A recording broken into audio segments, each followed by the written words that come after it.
Hi friends, today I am going to discuss things related to the traffic surveys and analysis for highway project.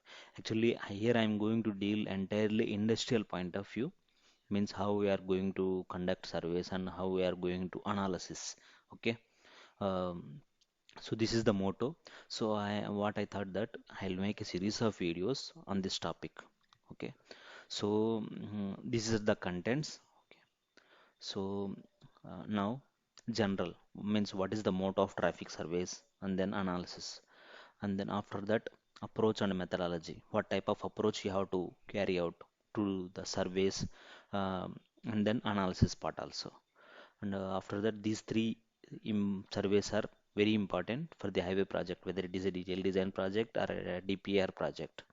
Okay, for both type, these three surveys are very important. So in this topic I am going to deal one by one and with analysis also.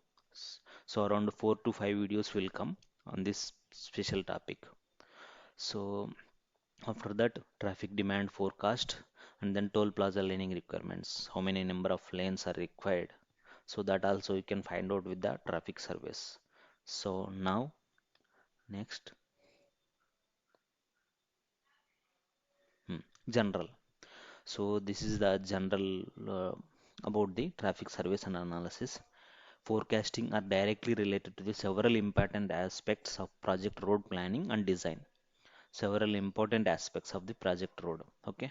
Then capacity augmentation proposals means whether it is crossing the 4 lane requirement or not, a 2 lane requirement or not. That you can find out with the traffic surveys and analysis only.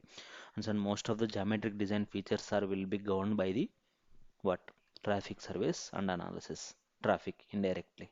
So planning and design of toll plaza, after that payment design both flexible and rigid, both are directly depend on the traffic, so you must carry out the traffic surveys. Then economic analysis whether project is viable or not economically. So for that vehicle composition is required. So for vehicle composition traffic survey is required. So all are interlinked. Now financial financial analysis also. It also depends on the um, traffic data itself, tollable traffic. So entirely most of the things in a road project are related to the traffic. Okay, because vehicles are moving in the road. So now these are the objectives: estimation of base year traffic. After that, present loading pattern, overloading is there or not, and then travel pattern means from where to where vehicles are moving, means from this area to this area. So and the project influence area also can be find out from the OD survey. Okay, then traffic growth forecasting up to project life. After that traffic projection for design year. Okay, these are the objectives. Now we'll go to the traffic surveys, approach and methodology. This is the approach flowchart. Mainly study objectives and scope of work. So when you are going to start a work for the road project, you just limited your scope. Means what will be the scope? So it will be mentioned in the TOR, terms of reference. Okay. So there you have to uh, read carefully and limit the your scope. Then after that, mm, primary data collection. Primary data collection means you are collecting directly. So classified volume count survey, origin destination survey, commodity movement, axle load survey, these are all comes under the primary data collection. Okay, and then reconnaissance and secondary data collection. It means that you are collecting a uh, already existed data, so it from the other sources. So this is the reconnaissance survey for under secondary data collection. In the secondary data collection, what you have to collect: transportation network map of that area, monthly fuel sales on project road from the petrol pumps, vehicle registration data of PIA states, project influential states, and then statistical and socio-economic data for each project influential states. So suppose if it is in Telangana, so influential states is border states: Maharashtra, Chhattisgarh, Andhra, and what to say, Orissa. These four four five states will come. So all this data should be collected from the respective department. And then after this primary and secondary data collection, you have to carry out the data compilation and analysis. Data compilation is very important, otherwise you will get confused. Means where we have mentioned the details or not. So for different sheets should be prepared and standards should be followed for the data entry and analysis also. First of all, for creating a file, it will take time.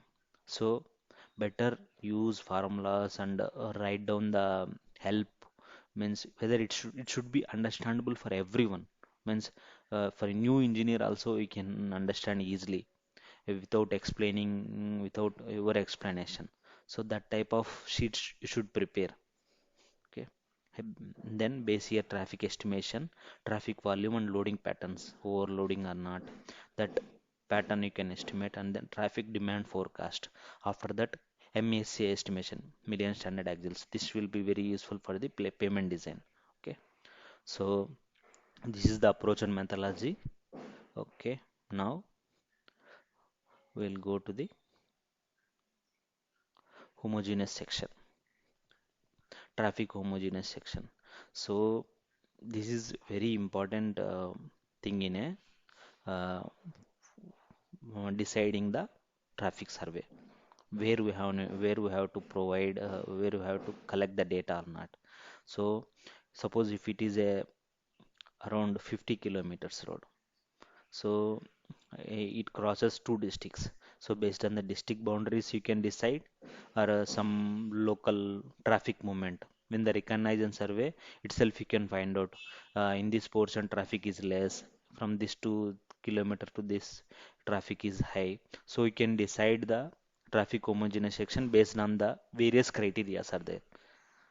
Uh, so after deciding the traffic homogeneous section, so you can decide the location, traffic survey location. This is the theory actually. So oh, self-explanatory. Yeah, but deciding homogeneous section will be asked based on the recognition survey and the district boundaries, all those things. Okay, various parameters are there, and then selection of traffic survey location. So survey location is very important. So see, traffic survey locations are identified based on highway and road network, major intersections and major land use along the section of project highway. Okay, so location should be in a straight portion to avoid the, what to say, accidents, all those things. So before going to the survey, you have to decide the traffic survey location and traffic homogeneous sections, and you can map it in a Google Earth. Okay, all those things. Various sources are there now. First of all, you have to prepare a traffic survey location map. Then now